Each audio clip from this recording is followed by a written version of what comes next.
This is FYI News 13, brought to you by SSPTV and the Hazleton Standard Speaker. For your information, the City of Hazleton's new political leadership is all ready for work in 2016. Hear what they have to say next. Welcome to the first FYI of 2016. It's good to be back and to be back in HD on Service Electric Cablevision Channel 513. I'm Ken Karen. I want to thank you for your time. And here's your headlines from FYI and the Hazleton Standard Speaker. It's a new year and a brand new mayor and city council have taken over the helm in the city of Hazleton. Today, State Supreme Court Judge Coriel Stevens issued the oath of office for Mayor Jeff Cassat and council members Robert Gavio and Jean Mope. Cassat was in the midst of a 4-year term on city council when he was elected mayor in November.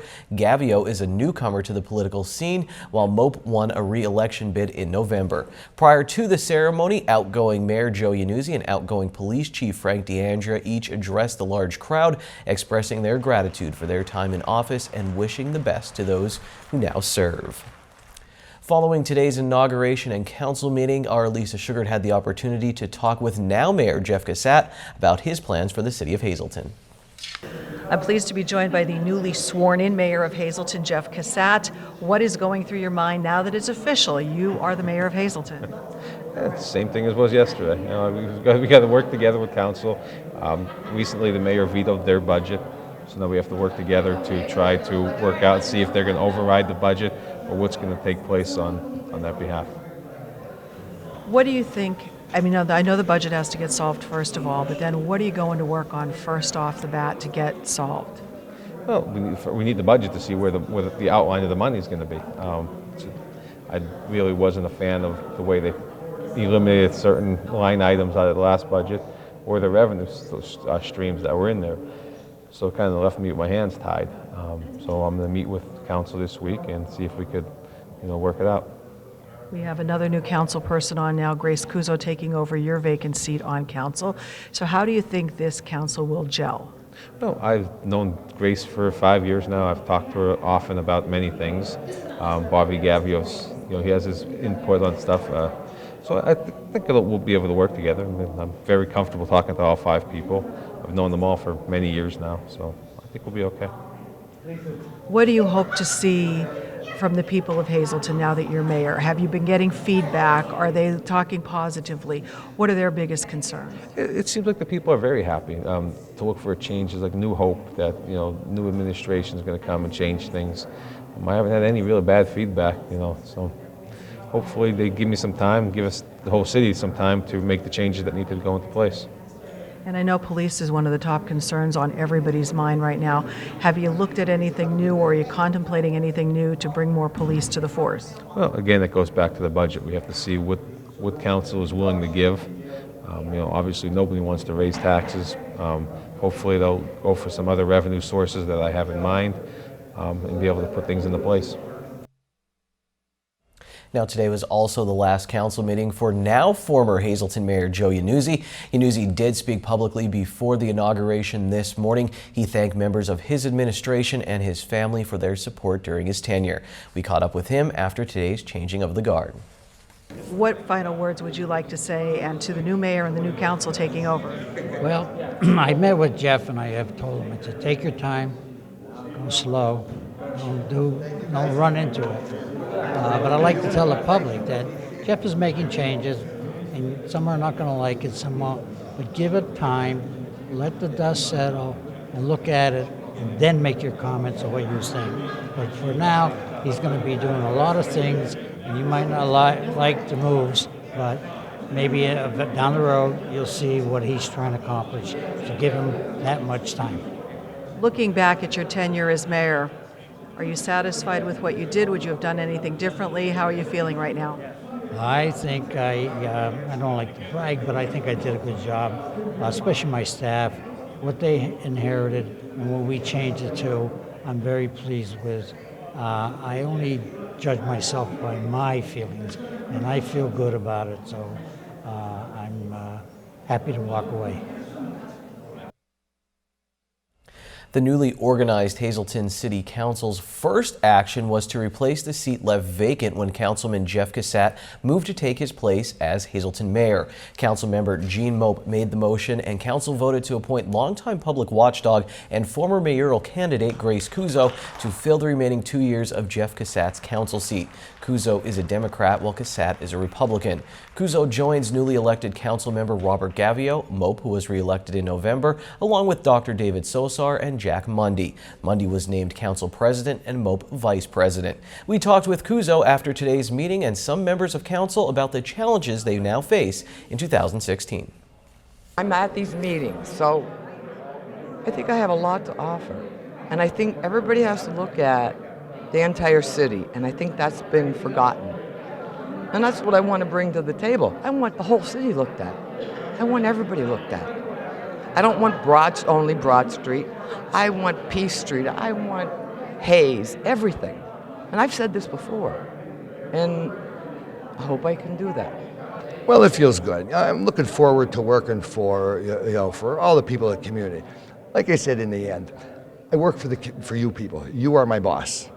I mean, I'm looking forward to working with council, and I think at this point we have to have a working relationship between council and the mayor. Believe me, I mean, I'm on the streets daily on the jobs that I have. We have some major problems in Hazel. I think my big thing is crime. I mean, the news this morning.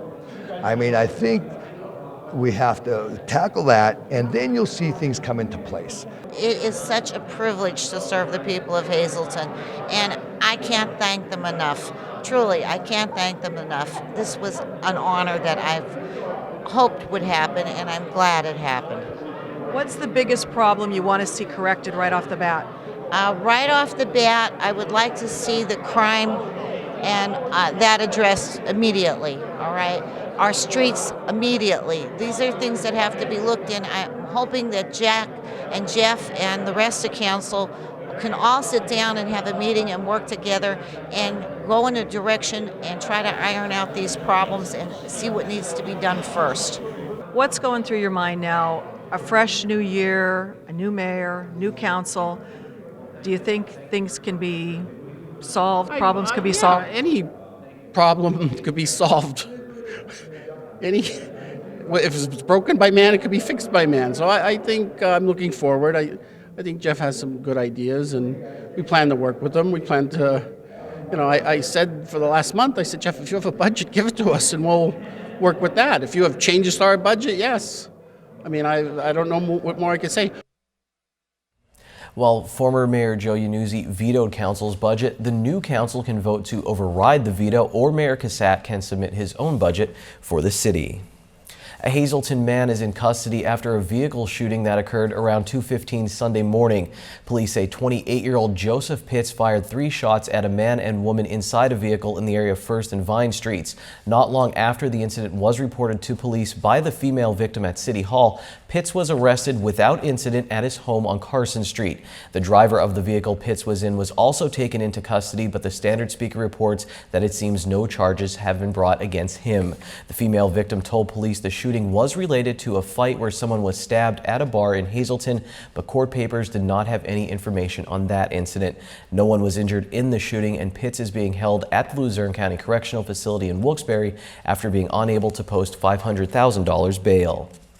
In other news, a gym in Drums held a grand opening and open house over the weekend. CrossFit Drums is the only CrossFit affiliated gym in the Hazleton area. Co-owner and certified CrossFit coach Stefan Cloud calls CrossFit the MMA of fitness because it mixes a lot of fitness activities. He also says not to be intimidated by it. But not everybody has to jump on a 20-inch box right the first day. Not everybody has to do jump rope the way we do it right in the first day. Not everybody has to deadlift, their own body weight. So it's all scalable. This was a great lifestyle change for me. I have lost weight, 26 pounds, about 5% body fat has also fell off of me. I'm feeling great. My energy level is up, and my wife is happy. She says I'm a lot healthier and I might be around a lot longer now. I've been into fitness my whole life since I'm a teenager, and I've been to many different gyms and facilities. I've done yoga, I've done everything, and I kind of hit a plateau. and I haven't had that challenge. I needed to see a change in my body, and since I've been here, I mean, I've just made such huge strides, and I'm very happy. If CrossFit just isn't your thing, the gym does have a bunch of strength and cardio equipment you can use, and they are open 24 hours. For more information, you can give them a call or you can find them on Facebook or visit their website for CrossFit drums. Coming up on FYI, Ron Marchetti is here to remember those we lost in the sports world in 2015. Check out his special edition of Trivia Treats. And up next, if your New Year's resolution is to quit smoking, we have some tips from Pathway to Recovery.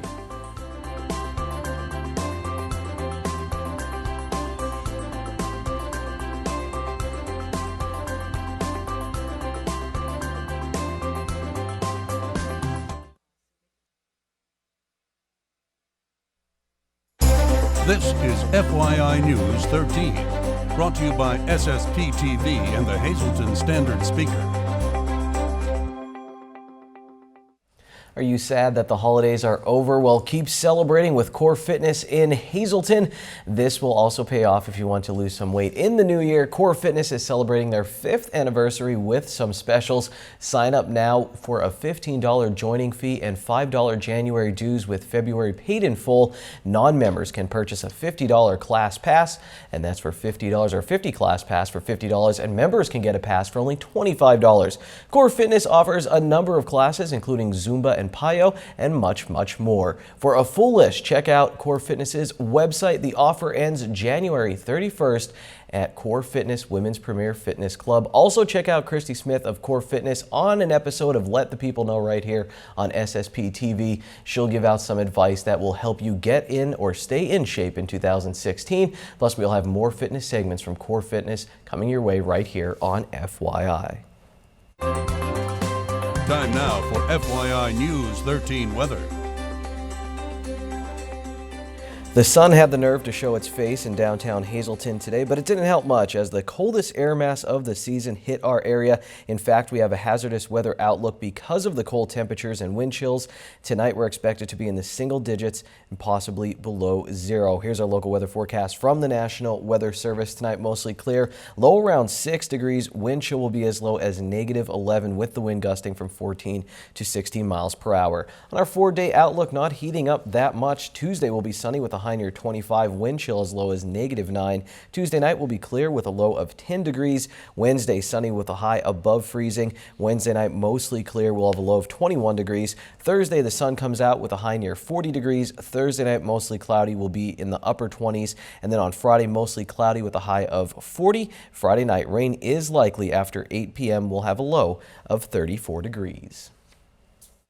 And as we approach 2016, we're here with Eileen Panzarella from Pathway to Recovery. And one thing, Eileen, that people, it's popular is that they want to quit smoking, and you can help them with that. Yes, we can. Yes, right after the new year, we usually get a lot of calls where people are thinking about quitting smoking and seeing what is available, what kind of help is available out there.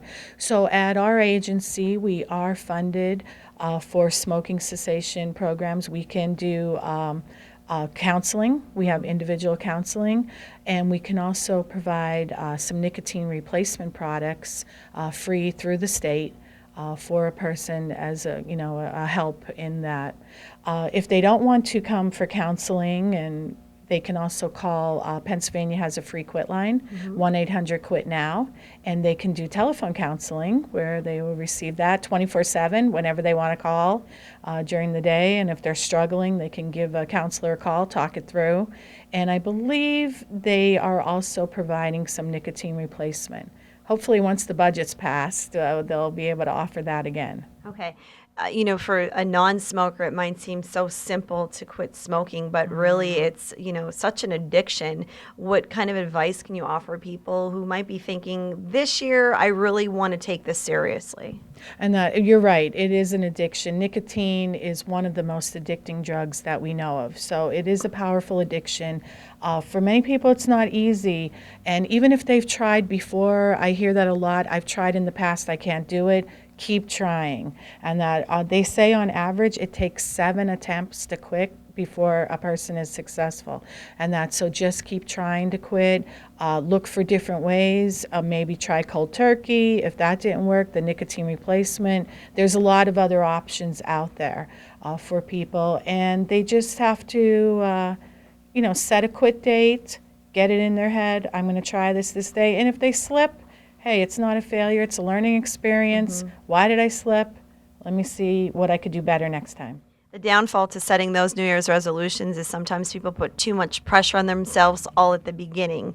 How important is it for someone actually to give up smoking? Like, what are the effects of smoking? Yeah, we know that smoking is the #1 preventable cause of death.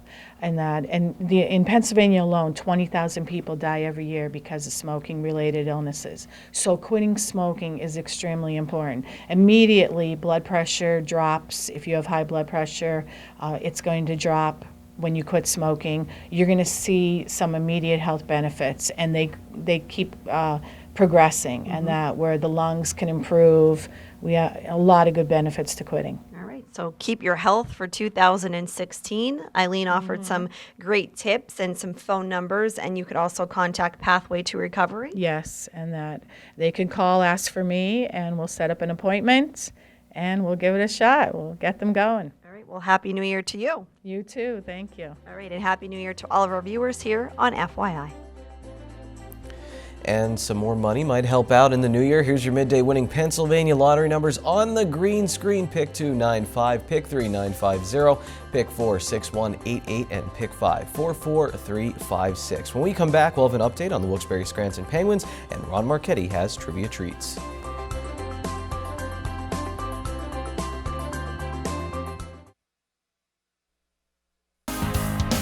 This is FYI News 13 Sports. The Wilkes-Barre Scranton Penguins lost 3 straight games to close out 2015, but they are back on track in 2016. Springfield put the Pens in an early hole on Saturday, but Wilkes-Barre Scranton scored 3 in the second period to right the ship. Tom Kostopoulos gave the Penguins the lead, and Sahir Gill scored 40 seconds later to open things up for the Pens. The Penguins struck first against Hartford on Sunday, and then they scored with time running out in the first period, and the Penguins rookie goalie Casey DeSmith made 22 saves in that game. So in the standings, the Penguins have a 5-point lead over their rivals, the Hershey Bears, in the AHL's Atlantic Division. The Penguins are back on the ice in Wilkes-Barre Township on Tuesday against Binghamton. And here's a quick note for you. Hazelton area Lady Cougar Mackenzie Urey is only 9 points away from 1,000 points in her career. The Lady Cougars kick off conference play on Monday against Dallas. If she hits the mark, we'll try to get her on FYI this week. I can guarantee that Ron Marchetti will be on FYI this week. In fact, here he is with trivia treats.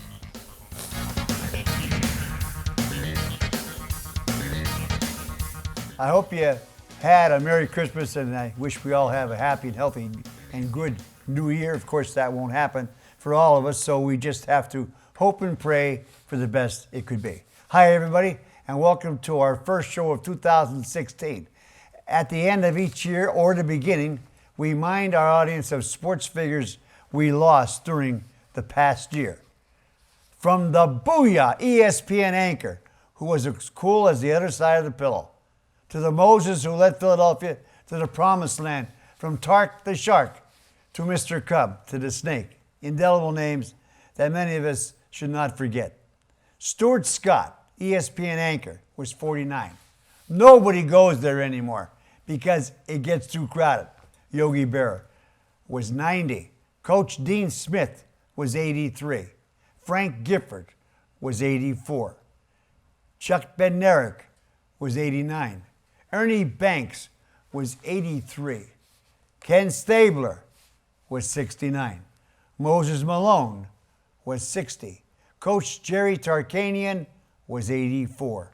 Marcus Haynes, the greatest dribbler in the world, was 89. Golfer Billy Casper was 83. Kicker Garo Yepremian was 90. Darryl Dawkins of the Sixers was 58. Mie Manos of the Chi Sox was 90. Jethro Pugh of the Cowboys was 70. Al Rosen, Cleveland Indians MVP in 1954, was 90. Coach Allie Sherman was 91. John David Crow, 1957 Heisman winner of Texas A&M, was 79. Roddy Piper, all-time best wrestling villain, was 61. Other competitors that made their marks: Stu Miller, Dean Chance, Billy Pierce, Bill Monbouquet, Dean Chance, Dolph Shays, Bevo Francis, Flip Saunders, Charlie Sanders, Anthony Mason, and Neil Walk. These were the most notables to me. But one of the unnotables was a college basketball player who was runner-up for the AP Female Athlete of the Year in 2014, who developed an inoperable brain tumor, forcing her to only play a part of 4 games in 2015 for Division III Mount St. Joseph's in Cincinnati. Her charity has helped raise more than $62 million for cancer research. Her name was Lauren Hill, who died at age 19. Wishes for a very happy and healthy New Year, everybody, to all of you. See you Friday. Till then, be a good sport. Stay loose. Mondays can be rough, but you can end them on a high note. Seafood night at Bottlenecks. Choose from crab, clam, shrimp, and lobster specials, such as their little neck clams in garlic butter, only $1.95 a dozen, or handmade crab cake platter for only $8.95. Good evening, everyone, and here's tonight's social news. First tonight, happy birthday to Deb Lassant. Love from your son, Sam Jr., daughter, Janine, husband, Sam Sr., grandkids, Isabella, Alyssa, and Mason, family, friends, and, of course, all of us here at Samsung Productions. Our Talk of the Town report: a pasta dinner will be held Sunday, January 17th from noon to 5 p.m. at the Tresco Fire Company. Tickets are $8 for adults and $5 for children. Walk-ins are welcome and takeout is available. All proceeds benefit the annual ACS Telethon. For info, just call 570-459-1212. And finally, Nesquebec State Park is inviting you to embrace the winter season with an easy 2-mile hike on Saturday, January 9th. Registration is required for this guided hike that will begin at 9 a.m. Participants should dress appropriately and be sure to wear warm boots and bring water. For info, just call 570-403-2006. That's tonight's Talk of the Town. News 13 would like to send sincere condolences to the family and friends of these recently departed. Kenneth G. Jacoby Sr., formerly of Hazleton. All services will be private and under the direction of the Hazel Chapel of the Cropton Hughes Funeral Home. Vincent M. Casarda of Tresco. Arrangements will be announced by the Hazel Chapel of the Cropton Hughes Funeral Home. And Thomas F. Holodick, formerly of West Hazleton. Mass is at 10 a.m. at the Transfiguration Church. Friends may call Tuesday from 9 to 10 a.m. at the church. The Hillary J. Bonin Funeral Home is assisting the family.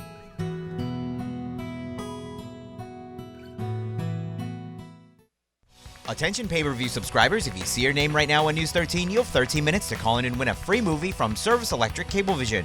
Our winner tonight is Andrew Stasek of McAdoo. Andrew, if you're watching, give us a call, 570-455-7267, extension 104.